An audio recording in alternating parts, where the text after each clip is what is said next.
आदाब दोस्तों, मैं हूं गालिब कमाल और आप मुझे मेरे यूट्यूब चैनल पे देख रहे हैं। आज हम थोड़ी बोलो भाई बोलो की मिसाजनी की बात करेंगे। बोलो भाई बोलो, मुफ्ती तारक मसूद साहब जो हैं, इनकी वीडियोस जितनी मिसाजनिस्टिक होती हैं उतनी शायद ही किसी दूसरे मुल्ला की या यूट्यूब पे किसी भी और शख्स की मुझे नज़र आती हैं।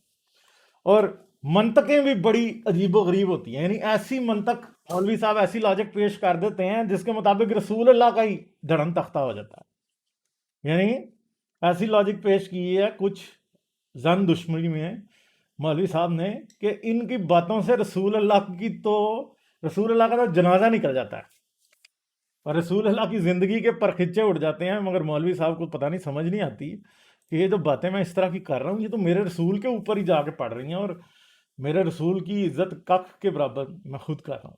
ठीक है, जैसे इनकी एक वीडियो थी कि घर में अब्बा की पॉलिसी चलेगी। उस वीडियो में कुछ ये कहते हैं, काश घर की औरतों को ये बातें समझ में आ जाएं कि जिसका खा रही हो पॉलिसियां भी इसी की चलेंगी, जो कमा रहा है उसकी पॉलिसियां चलेंगी, क्योंकि खावंद का खा रही हो उनकी पॉलिसियां चलेंगी। तो अगर औरत कमा रही हो तो फिर किसकी चलेंगी? जैसे कमाई जो थी वो हजरत खदीजा की थी सारी, तो क्या फिर इस असूल के मुताबिक ये माना जा सकता है कि रसूल अल्लाह खदीजा की पॉलिसियां मानते थे? सही है, क्योंकि अगर जो कमा रहा है उसको अगर पॉलिसियां चलाने की इजाज़त होनी चाहिए तो फिर जो बीवी कमा रही है उसको फिर इजाज़त होनी चाहिए कि वो मर्द का रोल प्ले करे। अगर मर्द चार शादी कर सकता तो फिर वो भी कर ले, बच्चे फिर उसके नाम से मंसूब हो जाए, सारा कुछ हो जाए। फिर इसके बाद ये कहते हैं और उसकी मर्जी के खिलाफ होगा तो उसको आंखें दिखाने की इजाज़त भी, बोलो भाई, होगी। यानी अगर बेगम कमा रही है और आदमी बैठ के खा रहा है, ठीक है, उसको आंखें दिखाने की इजाज़त होगी, फिर वो आंखें दिखा सकती है, फिर वो कुरान के मुताबिक फैंटी भी लगा सकती है। ठीक है, फिर आगे क्या कहते हैं, जब गैस बिजली का बिल भी अब्बा दे रहा है, घर भी उसी का है, तो घर में पॉलिसी भी अब्बा की चलेगी। तो अगर गैस बिजली का बिल भी अम्मा दे रही है, घर भी उसी का है, तो घर में पॉलिसी फिर किसकी चलनी चाहिए? अम्मा की चलेगी। तो अब अम्मा की पॉलिसी, अगर अम्मा जी कमा रही हैं तो फिर अब्बा की पॉलिसी को क्यों मानेगा? यानी जवाब ये पेश कर रहे हैं, कुरान तो खुद ही ये कहता है ना, क्योंकि मर्दों ने अपने माल खर्चे हैं इसलिए वो औरतों से ऊपर हैं। ठीक है, तो असल में ये कुरान की रोशनी में ही मौलवी साहब कह रहे हैं।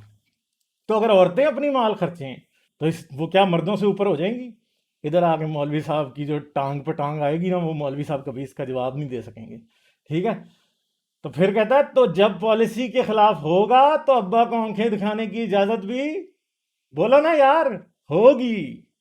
ठीक है, तो अब्बा को पॉलिसी, फिर जारी बात है पॉलिसी के खिलाफ अब्बा की होगा तो आंखें दिखाएगा, क्योंकि अब्बा कमा रहा है।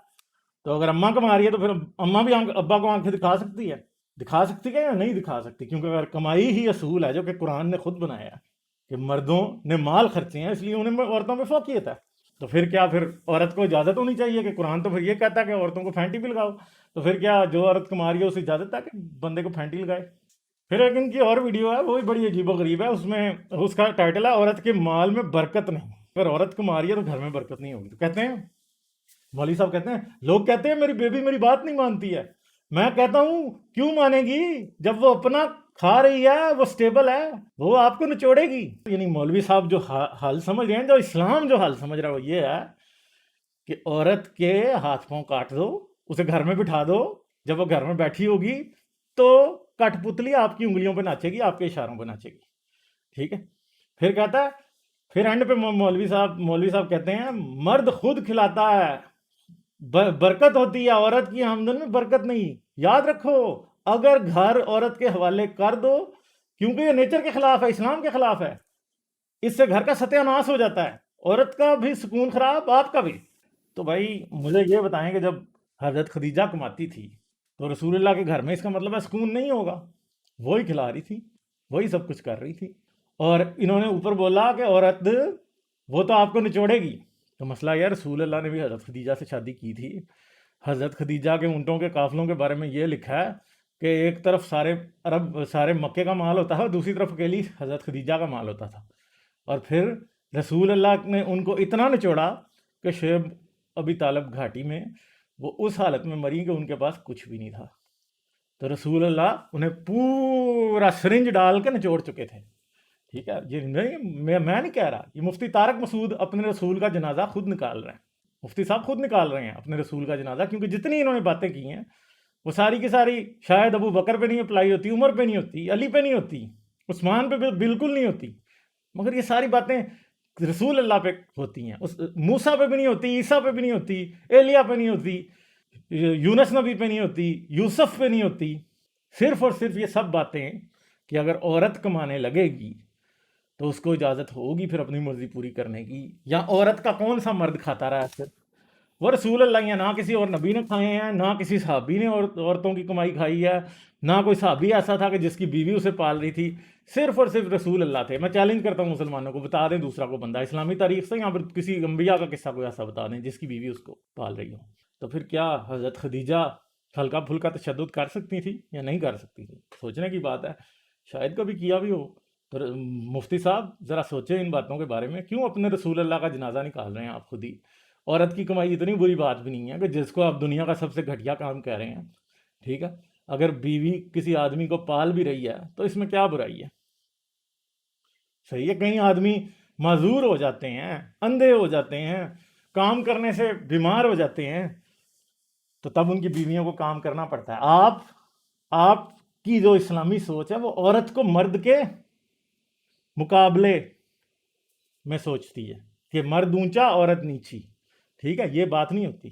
مرد اور عورت ایک خاندان کی جو گاڑی ہے اس کے دو پہیے ہیں، ایک چھوٹا ہو تو تب بھی وہ ٹھیک نہیں چلتا، ایک بہت بڑا ہو تو تب بھی وہ ٹھیک نہیں چلتا۔ طریقہ یہ ہے کہ یہ آپ نہیں سمجھ سکتے، اور کمائی کے اوپر اس کا دار و مدار نہیں ہے کہ ایک پہیا کیونکہ زیادہ کما رہا ہے تو اس لیے وہ بڑا ہو گیا، دوسرا کم کما رہا ہے تو وہ چھوٹا ہو گیا، نہیں۔ اس کا دار و مدار اس بات پہ ہے کہ دونوں انسان ہیں، اگر دونوں ایک دوسرے کو برابر انسان سمجھ کے چلیں گے تو کوئی بھی کما رہا ہے تو ٹھیک ہی چلتا ہے۔ ایسا نہیں ہے کہ جی عورت اگر کمانے لگے تھی تو بندے کو چھتر مارنے شروع کر دیے، نہیں۔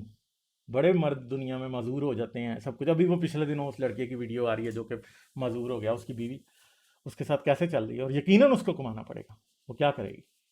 تو آپ سمجھیں گے کہ وہ اس کو آنکھیں دکھائے گی پھر، ٹھیک ہے؟ یہ آنکھیں دکھانے والا اور پالیسی ابا کی چلے گی، صرف ابا کو کنگ بنا دینا اور اماں کو غلام بنا دینا، یہ بات آپ ہمارے بچوں کو غلط باتیں نہ سکھائیں۔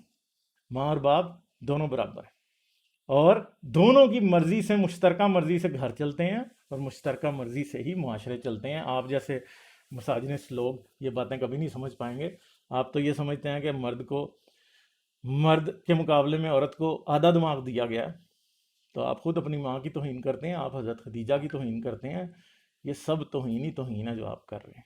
تو ذرا سوچیں ان باتوں پہ، ان باتوں کو آپ سمجھتے ہیں کہ جیسے عورت کوئی جانور ہے، کوئی کھلونا ہے جس کی مرضی نہیں چلے گی، آپ کوئی فرنیچر ہے جس کو پالش پولش جو کر رہا ہے وہ اس کا مالک ہے، نہیں بھائی۔ عورت انسان ہے، بیوی انسان ہے، خاوند انسان ہے، نہ ایک دوسرے کو خریدتا ہے نہ دوسرا ایک کو خریدتا ہے۔ آپ نے تو ویسے بھی حق مہر کا جو قانون ہے جو بنایا ہوا ہے، قانون جو اسلامی حق مہر ہے، وہ تو ویسے ہی عورت اور مرد کے رشتے کو پیسوں میں تول دیتا ہے۔ وہ جینونلی ایک شخص کی دوسرے شخص سے محبت کی بنیاد پہ نہیں بنایا جاتا، وہ پیسے اور رتبہ، اور اسلام میں تو جتنی رسول نے تو جتنی بھی شادی کے لیے مشورے دیے ہیں وہ یہ اونچے حسب نسب والی ہو، زیادہ پیسے والی ہو، اچھے خاندان والی ہو، یہ ان بنیادوں پہ خوبصورت ہو، ان بنیادوں پہ شادی کرنے کا کہا ہے۔ یہ نہیں دیکھنا کہ وہ کیسی ہے، اچھی ہے یا نہیں ہے، اس سے آپ کا مزاج ملتا ہے یا نہیں ملتا، یہ نہیں آپ نے دیکھنا۔ آپ نے صرف یہ دیکھنا اچھا حسب نسب ہے، پیسے والی ہے، ہاں جی بسم اللہ شادی کرو، 40 سال والی سے بھی کریں گے۔ اور اگر غریب ہے تو اس سے شادی کریں گے تو ساری زندگی اس کو بتائیں گے کہ بھائی تم تو جہیز نہیں لے کے آئی، اور اس کو آپ جوتیاں ماریں گے۔ تو مولانا صاحب کوئی عقل کے ناخن لیں، اس طرح کی منافقت اور اس طرح کی غلط سوچ کو تیاگ دیں۔ یہ 21ویں صدی ہے، اس میں یہ جہالت جو ہے نا وہ نہیں بکنے والی۔ بیچ تو آپ رہے ہیں، مگر مسئلہ یہ ہے کہ یہ جہالت لوگوں کو پاگل کرے گی، اور کر رہی ہے، پہلے ہی کر چکی ہے۔ چلیں جی، سب لوگ اپنا خیال رکھیے گا، آداب۔ ویڈیو کو لائک کرنا مت بھولیں، اور اگر آپ نے ابھی تک سبسکرائب نہیں کیا تو سبسکرائب کے بٹن کو دبا کر سبسکرائب کر لیں، اور ساتھ ہی گھنٹی کے بٹن کو دبا کر گیٹ آل نوٹیفیکیشنز پر کلک کر لیں تاکہ آپ سے کسی بھی ویڈیو اور لائیو سٹریم کا نوٹیفیکیشن مس نہ ہونے پائے۔ اس کے ساتھ ساتھ میرے کام کو سپورٹ کرنے کا بہترین طریقہ پیٹریون پر ممبر بننا ہے۔ آپ صرف $3 پر منتھ سے چینل کی ممبرشپ حاصل کر سکتے ہیں۔ یوٹیوب پر بھی آپ چینل کے ممبر بن سکتے ہیں۔